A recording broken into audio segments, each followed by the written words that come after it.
Hey everyone, Jared here. So I've tested quite a few Android TV boxes, but you may have noticed I haven't reviewed most of them. Why? Because most of the boxes sent to me by various online retailers are junk. But I've been so impressed with the onD box that I'm actually going to be using it as sort of a benchmark reference against every other Android box from now on. And so you're probably asking then, what is it about the onD box that has Jared so impressed? Well, for starters, the box itself is a very tiny 2.5 inches, so it'll hardly take up any room. And it has both 2.4 and 5 GHz Wi-Fi bands, Bluetooth, and Miracast support. Now, the onD box also has its own custom launcher, which has dramatically changed my opinion of what an Android TV box should be like. And most importantly, it has XBMC, with some of the most popular add-ons pre-installed for you. There's also 2 other movie and TV show apps for added browsing, that being ShowBox, a favorite of many Android users, and VideoMix, an app I'm personally not too familiar with. And I was actually also really happy with what came in the box. Now, the Stream team, the company who makes the onD box, sent me the bundled box for review, which is basically the box and all of its contents, but also the C120 Air Mouse / keyboard, which I can't stress to you how much I highly recommend you order it with the onD box. It seriously makes a huge difference, though the box still comes with a standard media remote if you choose not to. Now, it also comes with a decent HDMI cable, an easy-to-read quick start guide, the power adapter, and a micro SD card with the firmware backed up to it. Now, getting into the custom launcher / user interface, you'll notice it's really cleanly laid out. All apps is obviously where all of the pre-installed and user downloaded apps are located. My favorites is basically a folder to add all of your most used apps. Settings, which again is obviously where all of the device's settings are located. Music, which is just the stock Android music app, but of course you can add your own. And web browser, which is just the stock Android browser, but again you can add your own. And like I mentioned before, XBMC is preloaded, but below that is where ShowBox and VideoMix are located. But jumping into the settings briefly, we've got network, display, advanced, and other. Now, network is pretty straightforward. Set up your Wi-Fi connections and so on, but you can also use Ethernet thanks to the Ethernet port on the back of the box. And again, don't forget about the 2.4 and 5 GHz Wi-Fi bands. Display is where you'll make all of the TV connection settings you'll need to, like changing the output mode and display portion, both important settings for getting the best viewing experience. Advanced is where you can set up Miracast and other things that even I myself probably won't ever touch, so don't feel bad if you don't know how to use those settings. And then there's other. This is where you'll get over-the-air updates direct from the Stream team, but at the moment it's been disabled by the developers because too many people were trying to update, unaware that all of their settings and content will be wiped. But I've been assured that it will eventually be re-enabled, but with some tweaks to it, which they're currently working on. So at the moment, all firmware updates are available via the streamteam.ca website. And the more settings option is actually your door into the core Android settings, though honestly, I don't think any of you, including myself, will ever need to use those settings because, as you can see, the Stream team has done an awesome job with the user interface. It's clean, simple, and easy to navigate. And as a result, you actually get a user experience that feels like a media player from one of the major OEMs. So now let's get into the media apps, but keep in mind this isn't a review of the media apps themselves. This is the review of the onD box and how it performs. But I wanted to show you what comes pre-installed for your convenience and what to expect when you fire up your onD and start exploring. So let's start with XBMC. Now, at the time of this recording, it comes with XBMC version Gotham 13.0.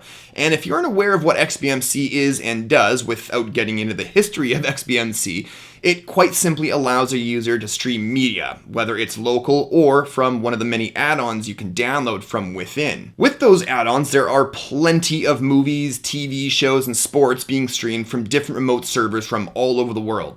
So let's take a look. Now, when we navigate to the videos category, we have Sports Devil, which has pretty much any sport and any game ready to watch. There's also a couple of options for live sports. Next, we have One Channel, which, like some of the pre-install apps and other XBMC add-ons, has a seemingly unlimited amount of TV shows and movies. For example, if I wanted to watch some random comedy movie, I would select the movies option, then select genres, and then comedy. And from there, you can see there's a huge list of movies to choose from.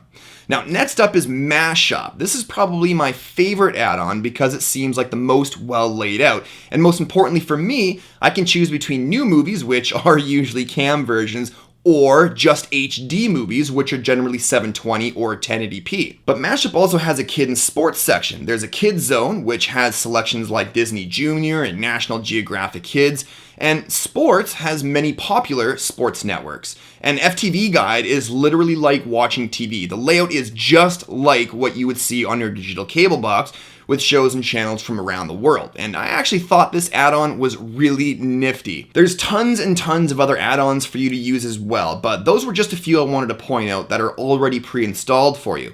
Now, on to ShowBox.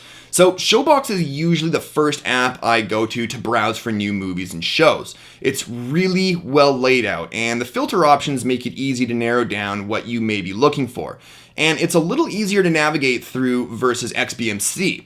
Now, video mix is probably my least favorite because more often than not, in my experiences that is, the source links are either dead or very low quality, as in less than DVD quality. Not sure if it's the server's locations or what, but movies and shows that are already on DVD or Blu-ray seem to play low res most of the time when using video mix. But that's not to say I haven't watched shows and movies in high quality resolutions with video mix.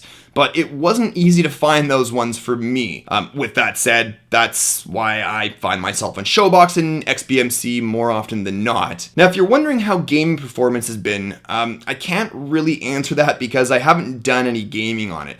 Now, the C120 Air Mouse / keyboard does have some sort of gyroscopic sensor in it, so you might be able to get away with playing games like Angry Birds.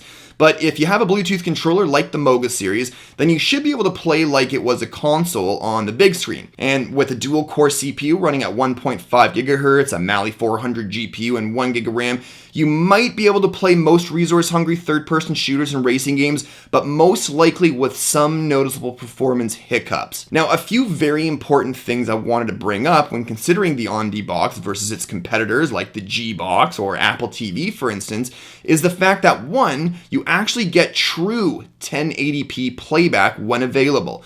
2, you get a firmware recovery SD card, which could really bail you out if you get overzealous and bork something up. And 3, once you purchase the onD box, you get full customer support via email, Facebook, and a number to call. And there's actually a section on the site for XBMC update download links as well as other software. And there's also a section for how-to guides.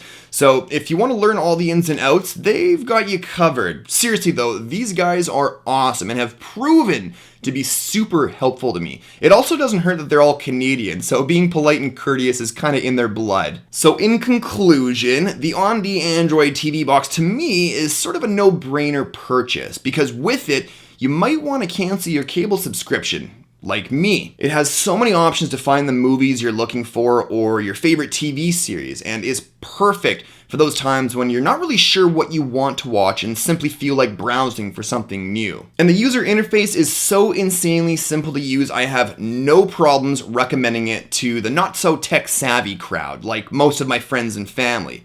And the customer support is just top notch, and they're constantly working on maintaining the software with updates. And the box itself has 2 USB ports and a micro SD card slot, so you shouldn't have any problems connecting your Air Mouse / keyboard as well as a portable hard drive or really anything. And since it has built-in Bluetooth, you've got even more connection options. The onD box has been rock solid for me so far, with no random reboots, lag, or freezing issues. And the picture quality is great, and the Wi-Fi connection is strong and solid. So if you're in the market for a new Android TV box that's been well built, well developed, has great support, and enough ways to watch movies and TV shows to justify canceling your cable subscription, then I highly give my personal recommendation for the onD Android TV box. That said, I'll put a link in the description below the video for pricing and availability. But that's it for this one, and as always, thanks for watching. And if you haven't already, don't forget to subscribe for more tech reviews like this one. Till next time, cheers.